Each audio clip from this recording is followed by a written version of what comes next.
Namaku Rani. Usia 32 tahun. Aku berasal dari keluarga sederhana yang hidup dengan penuh syukur dan kejujuran. Ayahku seorang guru agama di kampung, sedangkan ibuku telah lama wafat saat aku masih duduk di bangku SMA. Aku dibesarkan dalam lingkungan yang menanamkan nilai-nilai amanah dan tanggung jawab. Aku bukan orang yang suka mencampuri urusan orang lain, tapi aku tak tahan melihat ketidakadilan. Apalagi jika yang jadi korban adalah rakyat kecil. 3 tahun lalu, aku menikah dengan Fikri. Lelaki berpenampilan rapi, lulusan hukum, katanya bekerja di kantor firma hukum terkenal. Ia pintar merangkai kata, suaranya tenang, wajahnya bersih, dan selalu menampilkan sikap yang sopan di depan umum. Aku mengenalnya dari kegiatan seminar hukum yang dulu sering kuhadiri. Ia salah satu pemateri waktu itu. Setelah bertukar kontak, kami sering diskusi, dan entah bagaimana, hubungan kami berkembang hingga akhirnya ia melamarku. Aku sempat ragu saat tahu bahwa Fikri berasal dari keluarga pejabat. Ayahnya, Pak Rinto, adalah pejabat tinggi di kementerian yang sangat berpengaruh. Orang-orang mengenalnya sebagai sosok dermawan dan tajir melintir. Tapi saat aku pertama kali bersalaman dengannya, hatiku terasa seperti diremas. Wajahnya tersenyum, tapi dingin. Tatapannya tajam, penuh penilaian. Dan setiap kata yang keluar dari mulutnya seperti sudah diatur agar terdengar sempurna. Pernikahanku mewah, dipenuhi pejabat dan pengusaha. Aku seperti masuk ke dunia baru yang penuh kilau, tapi tak kutemukan kehangatan di sana. Semua orang memakai topeng. Bahkan suamiku pun mulai berubah sejak kami tinggal di rumah megah peninggalan mertuaku yang terletak di kawasan elit ibu kota. Setiap hari, Fikri berangkat pagi dan pulang malam. Ia jarang bercerita tentang pekerjaannya. Tapi yang membuatku mulai curiga adalah ketika ia pernah marah besar saat aku membuka laptopnya tanpa izin. Padahal waktu itu aku hanya ingin mencetak resep masakan. Ia berteriak dan berkata bahwa laptopnya berisi dokumen penting dan bersifat rahasia. Aku merasa seperti anak kecil yang tak pantas menyentuh barang milik suami sendiri. Aku mulai merasa aneh. Fikri sering terlihat gelisah, kadang bicara sendiri saat menerima telepon, dan beberapa kali, aku melihat ada amplop tebal yang ia simpan di dalam lemari pakaian. Saat kutanya, ia bilang itu fee dari klien. Tapi tak ada bukti kerja atau apapun yang menjelaskan semua itu. Puncaknya terjadi pada suatu malam. Saat itu Fikri pulang larut. Ia ketiduran di ruang kerja dan meninggalkan laptopnya menyala. Aku tahu aku tidak boleh mencampuri urusan suami, tapi hatiku memberontak. Ada sesuatu yang selama ini disembunyikan dariku. Dengan hati-hati, aku membuka folder di desktopnya. Ada satu file yang membuatku menahan napas. Nama file itu adalah Proyek Sinergi 24. Kubuka perlahan. Di dalamnya, terdapat rincian aliran dana proyek pemerintah yang seharusnya digunakan untuk pembangunan sekolah di daerah terpencil. Tapi nama-nama perusahaan yang menerima dana itu, tak satu pun terdengar resmi. Semua tampak seperti perusahaan bayangan. Beberapa dokumen bahkan menyebutkan nilai miliaran rupiah yang dikirim ke rekening pribadi atas nama-nama yang asing kecuali satu. Suamiku sendiri. Aku menutup laptop itu cepat-cepat, tapi detak jantungku masih berdegup kencang. Tanganku gemetar, tubuhku lemas. Suamiku ikut menikmati uang rakyat, dan lebih parahnya lagi, ia menyembunyikannya dariku seolah-olah tak ada yang salah. Aku merasa seperti ditusuk dari belakang. Keesokan harinya, aku mencoba mengonfirmasi perlahan, tapi Fikri langsung naik pitam. Ia membanting gelas, menuduhku tak percaya padanya, bahkan mengatakan bahwa aku terlalu banyak mencampuri hal yang tak kupahami. Ia berubah menjadi orang lain. Tatapannya dingin, suaranya kasar, dan tak ada lagi kelembutan seperti dulu. Hari itu, untuk pertama kalinya aku mengunci diri di kamar mandi dan menangis sejadi-jadinya. Aku tidak tahu harus bagaimana. Tapi yang jelas, aku tidak bisa terus hidup dalam kebohongan. Sesuatu harus kulakukan. Dan satu hal yang pasti, aku akan mencari tahu semuanya. Walau harus kulawan suamiku sendiri. Hari-hariku setelah kejadian itu berubah total. Rumah megah yang dulu terasa seperti istana, kini menjadi penjara tanpa jeruji. Fikri semakin sering pulang malam. Saat ia pulang pun, wajahnya selalu gelap. Tak ada lagi sapaan hangat. Tak ada lagi obrolan ringan saat sarapan. Ia berubah menjadi sosok asing yang membuatku takut membuka mulut. Aku menyimpan semua kegelisahanku sendiri. Tak ada tempat untuk bercerita. Teman-temanku dulu menjauh sejak aku menikah. Mereka mengira aku telah mencapai puncak kehidupan. Padahal aku sedang berada di tepi jurang. Setiap malam aku menangis. Tapi harus kutahan dalam bantal agar tak terdengar. Karena aku tahu, di rumah ini, tak ada yang boleh tahu bahwa aku terluka. Suatu sore, aku mencoba mencari ketenangan. Aku pergi ke panti asuhan tempat aku biasa mengajar relawan. Tempat yang selama ini menjadi pelarianku dari tekanan hidup. Di sana, anak-anak berlarian menyambutku. Tapi wajah pengurus panti tampak murung. Aku tahu ada yang tak beres. Bu Rani, maaf. Mungkin ini tak pantas saya ceritakan. Tapi bantuan yang biasanya kami terima dari kementerian sudah 3 bulan ini tak ada kabar. Ucap Ibu Nia, pengurus panti. Kami coba menagih, tapi katanya sudah cair, entah kemana. Jantungku berdegup keras. Aku tahu kementerian yang dimaksud. Dan aku tahu siapa yang bekerja di dalamnya. Mertuaku, Pak Rinto. Aku tak menjawab, tapi hatiku seperti diremukan. Anak-anak ini, mereka tak pernah salah. Tapi mereka yang paling dulu merasakan dampaknya. Dana yang seharusnya untuk makan, untuk buku, untuk pakaian lenyap entah kemana. Dan semua orang pura-pura tidak tahu. Malam itu aku tidak bisa tidur. Suamiku pulang seperti biasa, tanpa menoleh sedikit pun padaku. Tapi di dalam hatiku, aku sudah tidak bisa diam.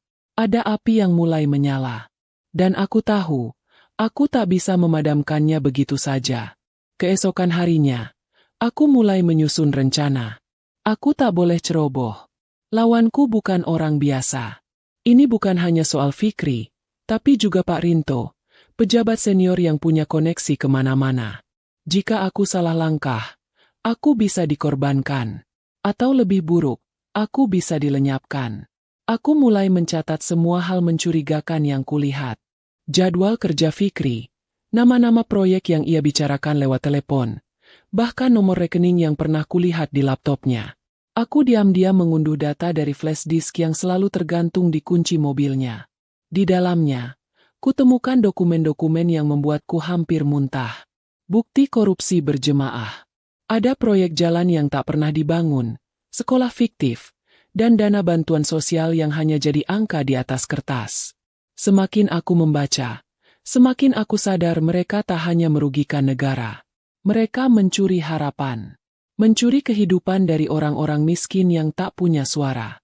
Dan semua itu dilakukan oleh 2 orang yang paling dekat denganku. Tapi aku tidak gegabah. Aku sadar aku masih di bawah atap mereka. Aku harus mencari jalan keluar yang aman. Aku mulai menyimpan bukti-bukti itu di tempat yang tak mereka duga. Di balik lemari buku warisan ibuku. Lemari tua yang selalu aku bawa kemanapun aku pindah. Lemari yang tak pernah disentuh siapapun selain aku. Sementara itu, Fikri semakin sering mengamuk. Ia mulai merasa diawasi. Beberapa kali, ia memeriksa ponselku secara tiba-tiba. Ia menanyakan kemana aku pergi, dengan siapa aku berbicara, dan apa saja yang kulakukan sepanjang hari. Ia mencurigaiku, dan aku tahu waktuku tidak banyak. Namun di tengah ketakutan itu, aku menemukan secercah harapan. Seorang teman lamaku, Dimas, kini bekerja di lembaga anti korupsi. Dulu kami satu kelas saat kuliah.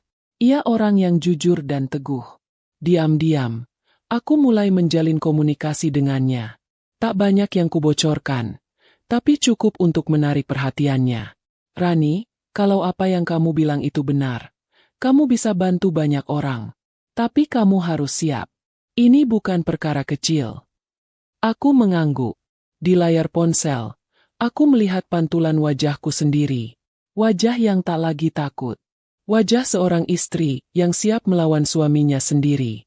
Dan saat itu juga, aku bersumpah dalam hati. Apapun yang terjadi, Aku akan bongkar semuanya. Walau harus kubayar dengan air mata dan luka. Karena kebenaran tak boleh dikalahkan oleh kekuasaan. Beberapa hari setelah aku memutuskan untuk melawan, suasana rumah semakin menegang. Fikri kini seperti singa yang kehilangan arah. Ia semakin kasar. Bahkan pernah mendorongku hanya karena aku tak membalas pesannya dalam waktu 10 menit. Ia mulai bicara ngawur tentang pengkhianatan, seolah yakin bahwa ada yang mengawasinya. Dan memang benar. Ia sedang diawasi. Aku dan Dimas sudah menyiapkan segalanya. Bukti-bukti yang kuambil pelan-pelan dari dokumen Fikri dan laptop mertuaku, mulai kami susun secara sistematis. Dimas sangat berhati-hati. Ia bilang, jika hanya sebagian data yang bocor, mereka bisa menghapus jejak dengan sangat cepat. Tapi jika kami berhasil membongkar semuanya sekaligus, mereka tidak akan bisa lari. Tapi ternyata, di luar dugaan, Pak Rinto mulai curiga. Suatu malam, aku mendengar suara percakapan dari ruang kerja belakang. Fikri dan Pak Rinto sedang membicarakan seseorang yang mereka curigai membocorkan data keluar. Fikri menyebut tentang temannya di kementerian yang baru saja dimutasi tiba-tiba, padahal belum genap setahun menjabat. Ia curiga ada pengkhianat yang tahu terlalu banyak. Pak Rinto merespons dengan suara dingin, kalau memang dia tahu terlalu banyak, kau tahu apa yang harus dilakukan. Hatiku mencelos. Kalimat itu terdengar seperti ancaman pembunuhan. Tapi yang membuatku lebih takut adalah tatapan Fikri malam itu. Ia masuk kamar sambil membawa ponsel dan menatapku lama. Tak ada senyum, tak ada sapaan. Ia hanya duduk di pinggir ranjang, menatap lantai, lalu bertanya tanpa menoleh. Kalau kamu tahu aku melakukan sesuatu, kamu akan laporkan aku. Aku tercekat. Otakku memutar cepat. Aku tidak bisa bilang iya, tapi tidak bisa juga menjawab tidak. Maka aku lakukan satu-satunya hal yang bisa menyelamatkanku saat itu. Aku menangis. Fikri terlihat kesal. Ia membanting handphone dan keluar dari kamar. Tapi itu memberiku waktu. Aku tahu, aku tidak bisa menunggu lebih lama lagi. Malam itu juga aku kabur dari rumah. Aku membawa flash disk dan dokumen yang tersisa, lalu menginap di rumah seorang teman lama yang kini tinggal di pinggiran kota. Aku matikan semua akun media sosial, aku ganti nomor ponsel, dan hanya satu orang yang tahu keberadaanku, Dimas.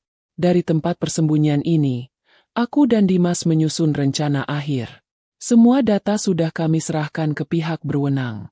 Tapi kami tahu, untuk menjatuhkan dua tokoh korup seperti Fikri dan Pak Rinto, bukan hanya data yang dibutuhkan. Diperlukan sorotan publik. Maka Dimas menghubungi salah satu jurnalis investigasi yang terkenal, karena keberaniannya membongkar kasus-kasus besar. Namanya Mitha. Dia nggak main-main, Ran. Tapi dia butuh narasumber yang siap tampil dan bicara. Aku diam lama. Aku tahu, jika aku muncul ke publik, nyawaku dalam bahaya. Tapi jika tidak, semua ini bisa terkubur begitu saja. Dan mereka akan terus melenggang, mencuri uang rakyat, menghancurkan hidup orang kecil, dan berpura-pura jadi dermawan. Aku akhirnya menyanggupi. Hari itu juga, aku bertemu Mitha. Kami bertemu di sebuah kafe kecil yang sepi. Ia datang dengan penampilan sederhana, tapi matanya tajam seperti elang. Ia mendengarkan ceritaku dengan saksama. Sesekali mencatat, sesekali menatapku lekat-lekat seolah memastikan bahwa aku tak sedang mengarang cerita. Kalau semua ini benar, kau tahu hidupmu gak akan sama lagi kan? Tanya Mitha sebelum kami berpisah. Aku mengangguk pelan. Aku sudah kehilangan suamiku. Aku juga sudah kehilangan rumah. Tapi aku gak mau kehilangan nurani. Mitha tersenyum samar. Baik. Maka mulai malam ini, cerita ini bukan milikmu saja. Ini milik semua orang. Keesokan harinya, berita itu meledak. Semua portal media menulis headline yang sama. Skandal korupsi proyek pendidikan, pejabat dan anak kandung jadi tersangka. Foto Fikri dan Pak Rinto terpampang jelas. Video rekaman wawancara denganku diunggah di kanal berita besar. Suaraku ditutupi, wajahku diblur, tapi isi kesaksianku menggemparkan. Aku melihat semua itu dari balik jendela rumah temanku. Tanganku gemetar.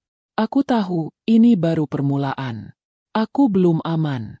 Tapi untuk pertama kalinya sejak lama, aku merasa bebas. Dan di tempat lain, dua orang yang selama ini duduk di singgasana kekuasaan, mulai merasa panas di bawah kaki mereka. Berita tentang skandal korupsi yang melibatkan Fikri dan Pak Rinto menyebar seperti api disiram bensin. Dalam hitungan jam, nama mereka jadi trending. Televisi nasional menayangkan penggeledahan rumah dinas Pak Rinto, lengkap dengan tumpukan dokumen yang dibawa keluar petugas berpakaian gelap. Di media sosial, wajah mereka jadi bahan amukan publik. Namun di balik semua itu, aku tahu badai sebenarnya belum selesai. Aku dipindahkan ke tempat persembunyian baru oleh tim perlindungan saksi. Mereka bilang, ancaman terhadap nyawaku sudah naik tingkat. Fikri diduga mencoba melarikan diri ke luar negeri malam setelah berita itu meledak. Tapi saat ia tiba di bandara, petugas imigrasi sudah lebih dulu mengantre di depan gate keberangkatan. Ia ditangkap, tanpa sempat berpaling. Sementara itu, Pak Rinto berusaha lebih licik. Ia menghapus semua jejak, menyuap beberapa orang dalam agar tak ikut menyeret namanya. Tapi bukti yang kami miliki terlalu kuat.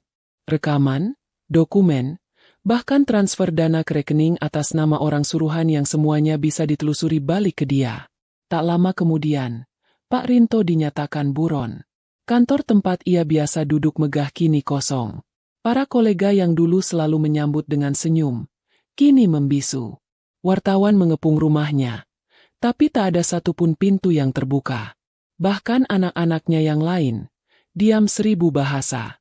Semua tahu, kehancuran itu tak bisa dibendung lagi. Tapi meski mereka sudah mulai runtuh, aku belum merasa lega. Malam itu, saat aku sedang menulis pernyataan lanjutan untuk penyidik, aku mendapat pesan dari nomor tak dikenal. Hanya ada satu kalimat. Kau pikir kau aman? Aku terdiam. Pesan itu dingin, pendek, tapi cukup untuk membuat tanganku berkeringat.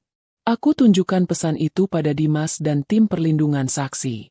Mereka segera meningkatkan pengamanan. Aku tahu, meski mereka sudah tertangkap, masih ada banyak kaki tangan yang mungkin disuruh untuk membungkamku. Dan dugaanku benar. 3 hari setelah pesan itu masuk, rumah temanku yang pertama, tempat aku sempat menginap, dilempari batu. Kaca jendela pecah. Di depan pagar, ada tulisan dengan cat merah menyala. Pengkhianat. Untungnya temanku sedang tak di rumah. Tapi itu pertanda jelas. Mereka sedang mengintimidasi, menebar rasa takut, agar aku menarik kembali semua pengakuan. Namun aku tak menyerah. Mitha, jurnalis yang mewawancaraiku, membuat serangkaian laporan lanjutan.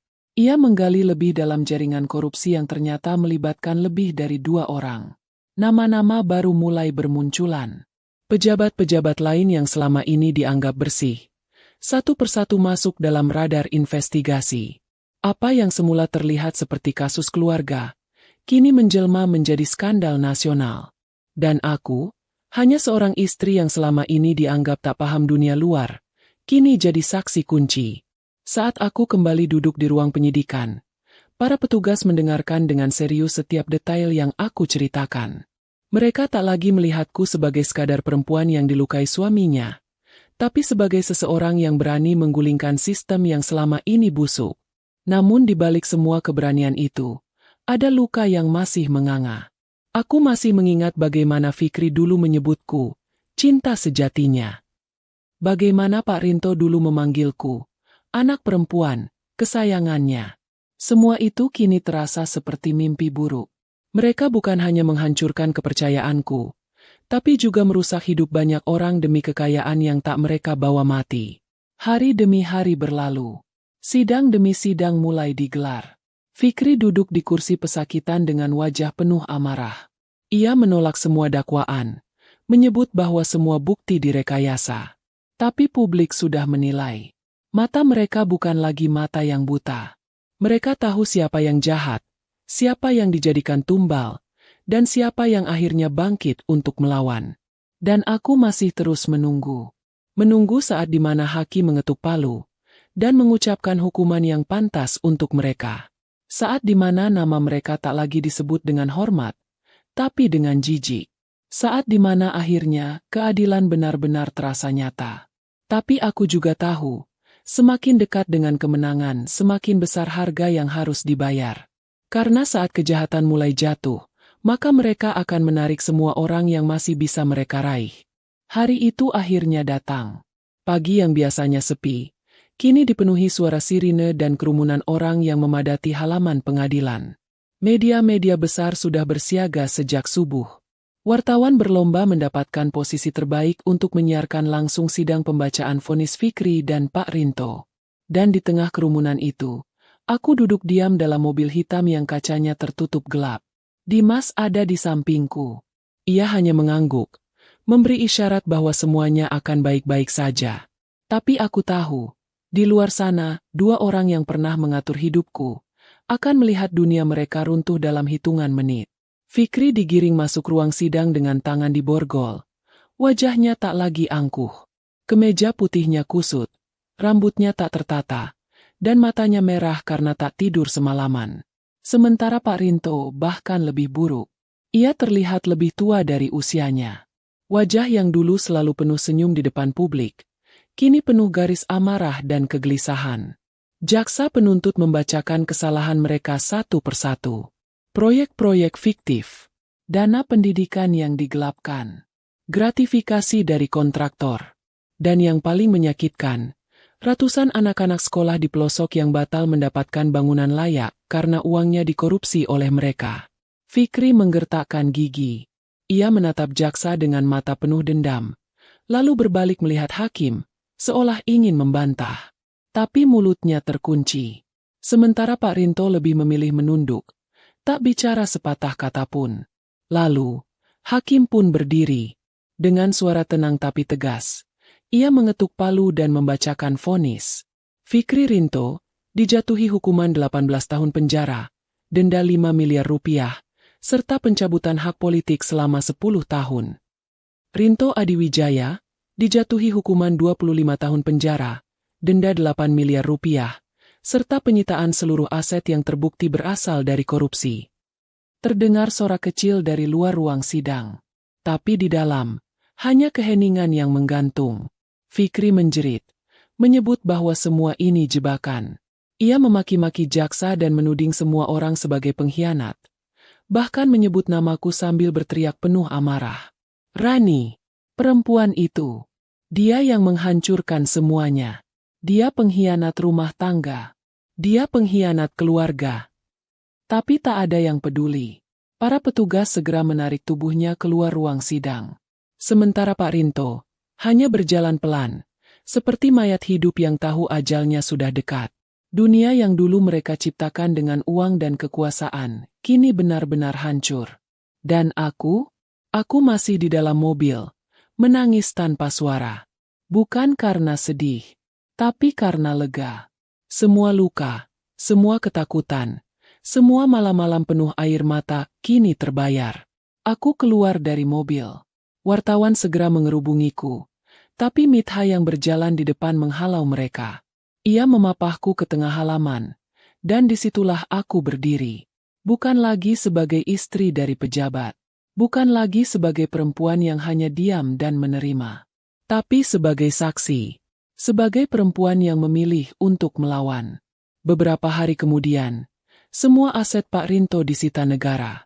Rumah mewah, mobil sport, tanah, hingga perusahaan-perusahaan cangkang yang selama ini jadi tempat mencuci uang. Bahkan yayasan yang dulu sering digunakan untuk menutupi dosa mereka, kini ditutup dan disegel. Dimas kembali ke pekerjaannya. Ia masih terus memantau proses hukum dan memastikan semua bukti diproses sampai tuntas. Sementara aku memulai hidup baru. Jauh dari kota, di sebuah desa kecil yang tenang, aku membuka perpustakaan mini dari sebagian uang warisan ibuku yang masih tersisa. Aku tidak butuh kemewahan lagi.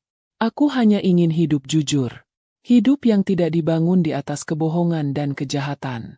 Namun kadang, malam-malam tertentu, aku masih teringat pada wajah Fikri, pada janji-janjinya yang dulu terdengar indah, pada cinta yang ternyata palsu, yang hanya digunakan untuk menutupi kerakusan. Tapi aku tak menyesal. Karena jika aku tidak bangkit saat itu, mungkin hari ini aku hanya akan jadi bayangan. Bayangan dari seorang perempuan yang kehilangan segalanya, tapi tidak pernah berani mengambil kembali hidupnya. Dan kini, hidup itu telah kutaklukkan kembali.